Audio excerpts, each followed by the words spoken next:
নমস্কার বন্ধুরা, আমি সুস্মিতা বাংলা ক্যানভাস চ্যানেলে সকলকে স্বাগত জানাচ্ছি।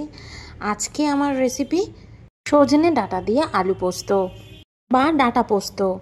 অনেকে অনেকভাবেই এই রেসিপিটা বানায়, বাট আজকে আমি কিভাবে রান্না করছি সেটাই আপনাদের সাথে শেয়ার করব। গরম ভাতের সাথে খেতে কিন্তু দারুণ লাগে। চলুন দেখে নেওয়া যাক আমার আজকের রেসিপি সুস্বাদু ডাঁটা পোস্ত। তার জন্য প্রথমেই আমি শুকনো কড়াইতে কিছুটা পোস্ত ভেজে এটাকে গ্রাইন্ড করে নেব মিক্সিং জারে। এখানে 4 টেবিল চামচ পোস্ত ব্যবহার করেছি, আর সেটাকে শুকনো কড়াইতে 2 মিনিট মতো ভেজে নিয়েছি। হালকা লালচে রং ধরে গেছে, তারপরে তুলে নিয়ে ওটা মিক্সিং জারে একদম পাউডার করে নিয়েছি। আর এখানে কড়াইতে তেল দিয়ে তেল গরম হতে কিছু বড়ি ভেজে তুলে নিলাম। আমি পোস্তটাকে মিক্সিতে বেটেছি, আপনারা চাইলে কিন্তু এটা শিলেও বাটতে পারেন। কড়াইতে এবার কিছুটা আরও তেল দিয়ে তেলটা গরম হতে কালো জিরে ফোড়ন দিয়েছি। এবার ফোড়নটা দিতে আমি লম্বা লম্বা করে আলু কেটে নিয়েছিলাম, সেগুলোকে ভেজে নিচ্ছি। যেহেতু সজনে ডাঁটা লম্বা হয়, তার জন্য আলুগুলোকেও কিন্তু লম্বা লম্বা করে কাটতে হয়।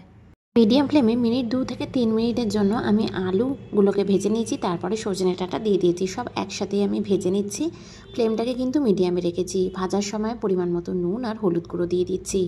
আর এদিকে আমি পোস্তটাকে শুকনো বেটে নিয়েছি, পাউডার হয়ে গেছে। তার মধ্যে দিয়ে দিলাম 2টো কাঁচা লঙ্কা আর কিছুটা পরিমাণে নারকেল। এইভাবে আমি নাইফ দিয়ে কেটে নিয়েছি। অল্প জল দিয়ে একটা মিক্সিতে পেস্ট তৈরি করে নিলাম। 1 থেকে 1.5 মিনিট আলু আর সজনে ডাঁটা খুব ভালো করে ভাজা হয়ে গেছে। এবার দিয়ে দিলাম এর মধ্যে বেটে নেওয়া পোস্ত আর নারকেল বাটা, আর সাথে দিয়ে দিলাম মিক্সি ধোয়া জল। সমস্তটা দিয়ে দিয়েছি। এবার খুব ভালো করে এইভাবে মিক্স করে নিচ্ছি। রান্নায় খুব বেশি জল দেওয়ার কিন্তু একদমই প্রয়োজন নেই। সামান্য পরিমাণে নুন দিয়ে ভালো করে নাড়িয়ে চাড়িয়ে এটাকে হতে দিতে হবে। 5 থেকে 7 মিনিটের মধ্যে আলু আর ডাঁটা কিন্তু সম্পূর্ণ মতো নরম হয়ে যাবে, একদম ভিতর থেকে সেদ্ধ হয়ে যাবে।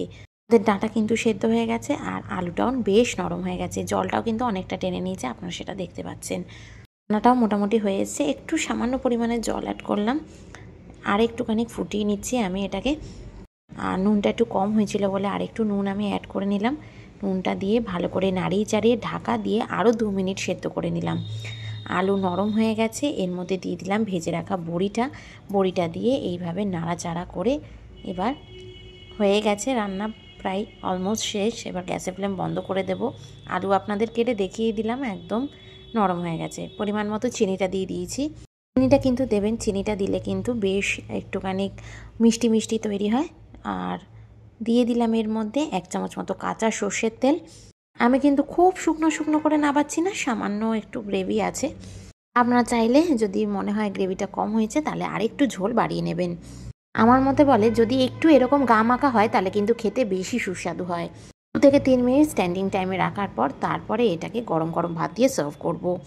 আশা করি আমার ভিডিওটা ভালো লেগেছে। ভালো লেগে থাকলে লাইক, শেয়ার অ্যান্ড সাবস্ক্রাইব করবেন। পাশে থাকা বেল আইকনটা অবশ্যই প্রেস করবেন নতুন ভিডিওর আপডেটসের জন্য।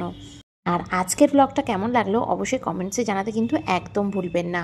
সুস্থ থাকবেন, দেখা হবে নতুন একটি রান্নার ব্লগে। টাটা।